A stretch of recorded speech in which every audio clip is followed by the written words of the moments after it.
ವರ್ಣಮಾಲೆ ಎಂದರೆ ಕನ್ನಡದಲ್ಲಿ ಒಟ್ಟು 49 ಅಕ್ಷರಗಳಿವೆ. ಇವುಗಳನ್ನು ವರ್ಣಗಳೆಂದು ಕರೆಯುತ್ತಾರೆ.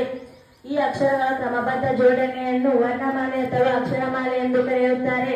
ವರ್ಣಮಾಲೆಯಲ್ಲಿ 3 ವಿಧಗಳು. ಅವುಗಳೆಂದರೆ ಸ್ವರಗಳು, ವ್ಯಂಜನಗಳು, ಯೋಗಗಳು.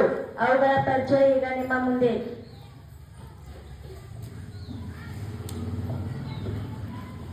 ಸ್ವರಾಕ್ಷರಗಳು ಎಂದರೆ ಸ್ವತಂತ್ರವಾಗಿ ಉಚ್ಚರಿಸಲ್ಪಡುವ ಅಕ್ಷರಗಳನ್ನು ಸ್ವರಾಕ್ಷರಗಳು ಎನ್ನುವರು.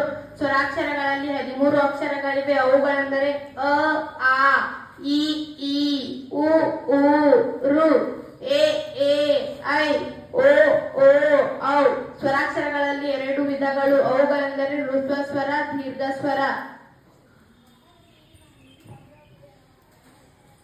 ಹೃಸ್ವ ಸ್ವರ ಎಂದರೆ ಒಂದು ಮಧ್ವಾಕರಣದಲ್ಲಿ ಉಚ್ಚರಿಸಲ್ಪಡುವ ಅಕ್ಷರಗಳನ್ನು ಹೃಸ್ವ ಸ್ವರ ಎನ್ನುವರು. ಅಕ್ಷರಗಳು